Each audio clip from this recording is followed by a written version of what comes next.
बारे में मुस्तफा पूछ रहे कौन फातिमा, जिसकी अजमत और शान तो ये कल महशर की भीड़ में जब सैयदा फातिमा की सवारी गुजरेगी तो एक नेता देने वाला नेता देगा, एक आवाज देने वाला आवाज देगा।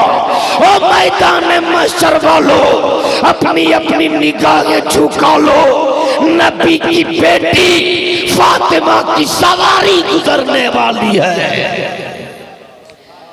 उस फातिमा के बारे में मुस्तफा पूछते कौन फातिमा, तब सैयदा फातिमा कहती बाबा हसन की अम्मी फातिमा। अल्लाहू अकबर। मुस्तफा जाने रहमत फरमाते कौन हसन, कौन हसन? सैयदा फातिमा बोल पड़ी बाबा हुसैन की अम्मी फातिमा। नबी ये रहमत फरमाते कौन हुसैन, कौन हुसैन? उस हुसैन के बारे में मुस्तफा पूछते कौन हुसैन, जिसको कांधे पर बैठा कर मदीने में घूमते रहे। उस हुसैन के बारे में पूछते कौन हुसैन, जिसका लब मुस्तफा चूमते रहे। उस हुसैन के बारे में पूछते कौन हुसैन, जिसके बारे में खुद मुस्तफा ने बयान किया अल हुसैन मिन्नी वाना मिन अल हुसैन। मुस्तफा जान रहमत फरमाते कौन हुसैन, तब सैयदा फातिमा बोल पड़ी बाबा अली की बीवी फातिमा। बोलो सुभान अल्लाह। अब सुनना मेरे नबी का जवाब, अगर बेटियों के बाप बैठे हो। मुस्तफा जान रहमत फरमाते बेटी लौट जा, लौट जा फातिमा। इस दरवाजे पे तुम उसी वक्त आना जब तेरे साथ तेरा शौहर मौला अली मुश्किल कुशा आ जाए। सुभान अल्लाह। अरे जोर से बोल दो। आज अगर हमारी बेटी और दामाद में जरा सी अनबन हो जाए तो महल्ले के 10-12 बड़ा बड़ा पेट वाला टकले किस्म के लोग, हजरत जिसके सर में एक भी बाल नहीं, वही गांव का मुखिया होता है। और 1000 रुपये ऊपर वाली जेब में, 500 रुपये साइड वाली जेब में, 200 रुपया तेल खर्चा। हम तो जा रहे हैं इंसाफ कराने। वो इतने जालिम होते कि इंसाफ नहीं करते, मामला मुकम्मल साफ जरूर कर देता है। फिर होता क्या है, फैसला पंचायत, कोर्ट कचहरी, अदालत, नौबत तलाक। बोलो सही कि गलत है? लेकिन मुस्तफा जाने रहमत ने फरमाया बेटी लौट जा, लौट जा फातिमा। इस दरवाजे पे तुम उसी वक्त आना जब तेरे साथ तेरा शौहर मौला अली मुश्किल कुशा आ जाए। लौट गई सैयदा फातिमा।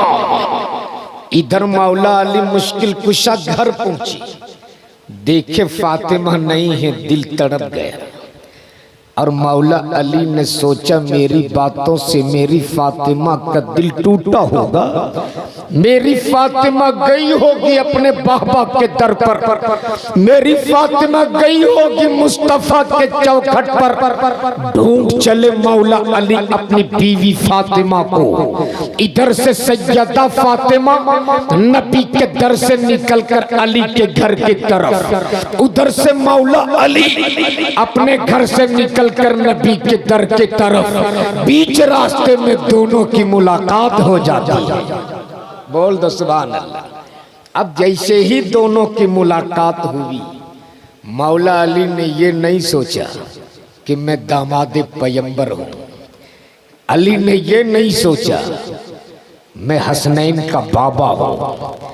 अली ने ये नहीं सोचा मैं फातिह खैबर हूं। मौला अली ने आगे बढ़कर अपनी बीवी सैयदा फातिमा को सलाम कर दिया। बोल दो सुभान अल्लाह। झगड़ा खत्म। अगर कभी आपका भी झगड़ा हो जाए ना तो सलाम कर देना। और एक बात तजरबे की बोल रहा हूं, बेगम रोटी बना रही है, मोहब्बत से सिर्फ उनको सलाम कर देना, उस रोटी में घी डाल के उसको फौरन वो पराठा बना देगी। बड़ी नेक होती हैं, बस सलाम करना मोहब्बत से। जैसे ही सैयदा फातिमा को मौला अली मुश्किल कुशा ने सलाम किया, झगड़ा खत्म, झगड़ा खत्म। सैयदा फातिमा को अली ने सलाम किया, झगड़ा वहीं पे खत्म हो गया। अब सैयदा फातिमा ने आगे बढ़कर अली के दस्ते करम को चूम लिया। जैसे ही सैयदा फातिमा ने अली के दस्ते करम को चूमा है, मौला अली ने आगे बढ़कर सैयदा फातिमा के जुल्फों को चूम लिया।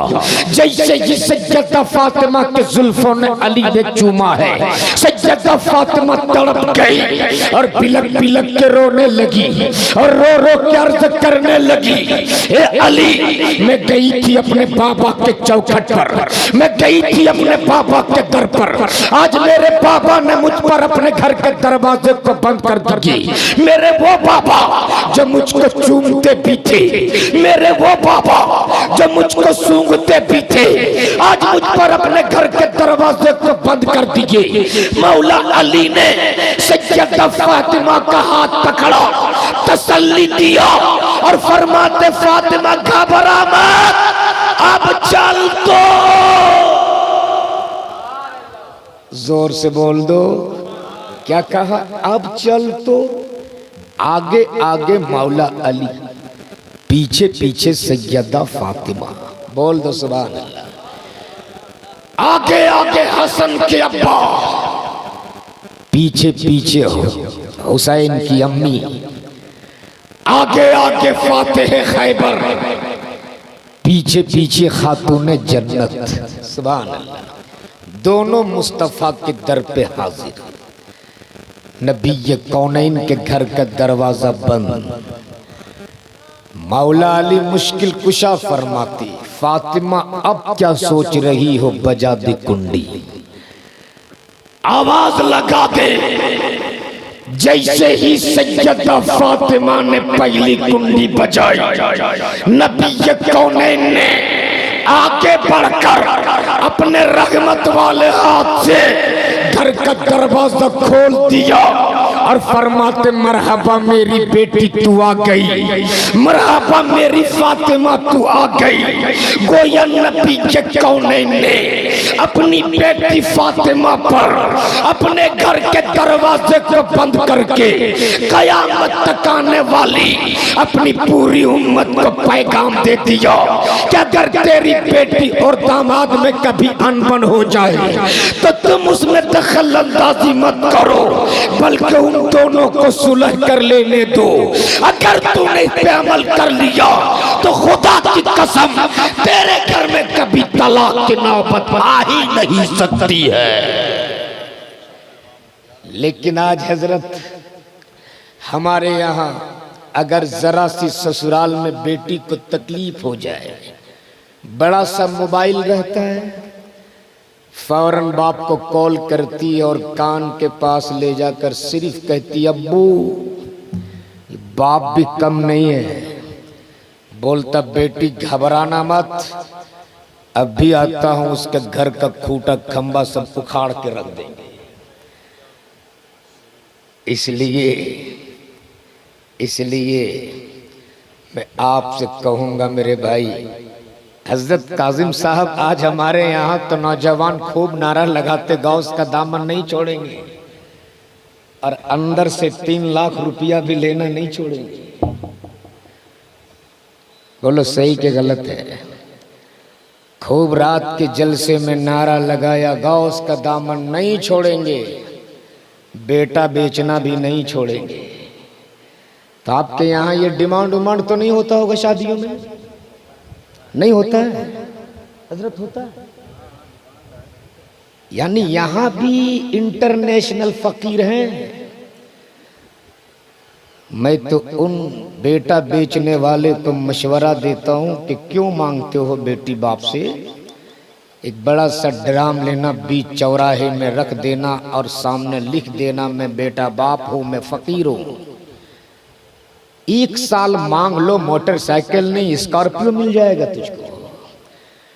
और शर्म तो तब आती है हजरत जब बेटा बाप मोहल्ले के 10-12 बड़ा बड़ा पेट वाले को लेकर बेटी बाप के घर पहुंचते हैं और बिरयानी की बड़ी बड़ी बोटी तोड़ने के बाद अपने बेटों की कीमत इस कदर लगाते हैं जिस तरह लोग मार्केट में जानवर की भी कीमत नहीं लगाते हैं।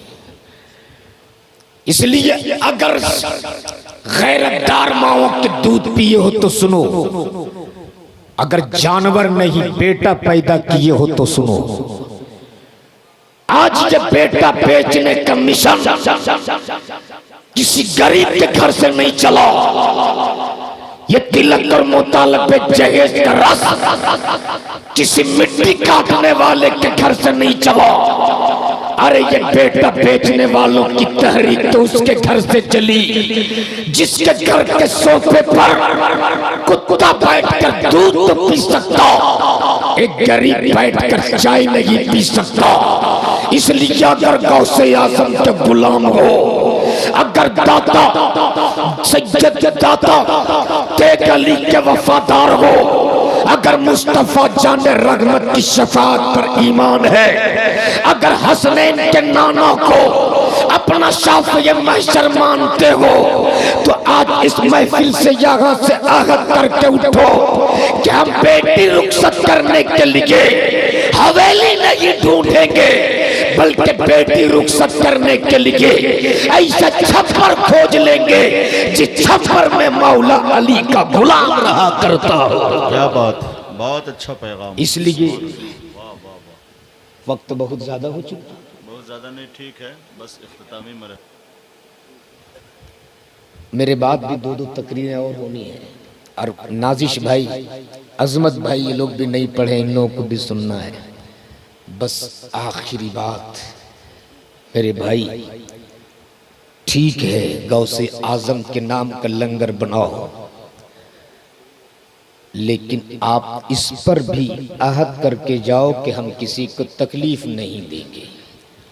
अल्लाह तबारक ताला हमें आपको अच्छी बातों पे अमल करने की तौफीक अता फरमाए। मुबारकबाद देता हूँ हज़रत सूफी साहब को, ये इनकी मोहब्बत है और क्यों ना हो सरकार सुरकाही का लहू इनके रगों में है। अल्लाह तबारक ताला सेहत के साथ इनकी उम्र में बरकतें अता फरमाए। यह गौस की 11वीं का महीना है, कोई ज़रूरी नहीं है कि आप 50 किलो का चावल हो तब लंगर बनाओ।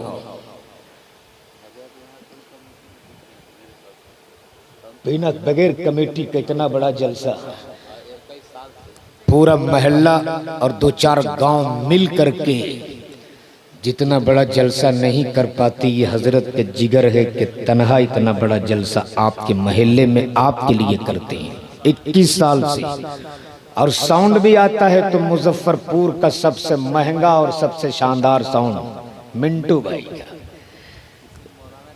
क्योंकि इनका साउंड लेने के लिए कम से कम कमेटी का जलसा होना जरूरी है।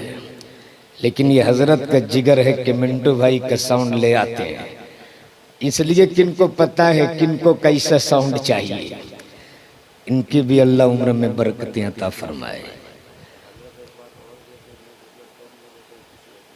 ये तो बात है, बस सिर्फ आपने बड़ी अच्छी ज़ियाफत की और ये तो तय है कि जो जिनसे बात हुई वाकई इसमें कोई कटौती नहीं। कमेटी के जलसा होता है तो हो सकता है कहीं कमी बेश हो जाती है, लेकिन ये हजरत की जुबान से जो निकल गया बस निकल गया। चाहे आप स्टेज पे आए तकरीर करें ना करें, जो बात तय है वो मिल जाएगा। ये इनकी जुबान है और क्यों ना हो भाई, सरकार सुरकाही का फैजान हमेशा इन पे रहता है, हमेशा उनके साए तले ये रहते हैं। इसलिए बस भाई काजिम साहब सूफी साहब की अल्लाह उम्र में बेपनाह बरकतें अता फरमाए, इस महल्ले में खुशहाली अता फरमाए। लेकिन तकलीफ मुझको ये है कि जब तन्हा इतना बड़ा जलसा ये करते हैं तो पूरे गांव को सपोर्ट करना चाहिए, आखिर तक पूरा महल्ला को रहना चाहिए था। इसलिए कि जलसा इन्होंने अपने बाप के नाम नहीं, जलसा इन्होंने रसूल पाक के नाम पे इनेकाद किया है। इसलिए अगर ये अपने नाम पे जलसा करते, आप नहीं आते, कोई एतराज कोई शिकायत नहीं थी। इसने जलसे की निस्बत सरकार गौसे आजम से कर दी गई है। लेकिन हजरत आप कभी भी एहसास कमतरी के शिकार मत होइएगा कि हम इतने बड़ा पंडाल लगाए, इतनी कुर्सियां खाली रह गई, इतने बड़े हिंदुस्तान के महंगे नकीब को बुलाया जो बड़े बड़े जलसों की कामयाबी की जमानत बनते हैं। महबूब गौहर जैसे नकीब को बुलाने के लिए आदमी को सोचना पड़ता है। बिला नागा इस जलसे में हजरत आते हैं। आप ऐसा से कमतरी का शिकार कभी नहीं होइएगा। इसलिए कि जब जब ऐसी मजलिसें सजती हैं तो इंसान अल्लाह के फरिश्ते उतर आते हैं। और जब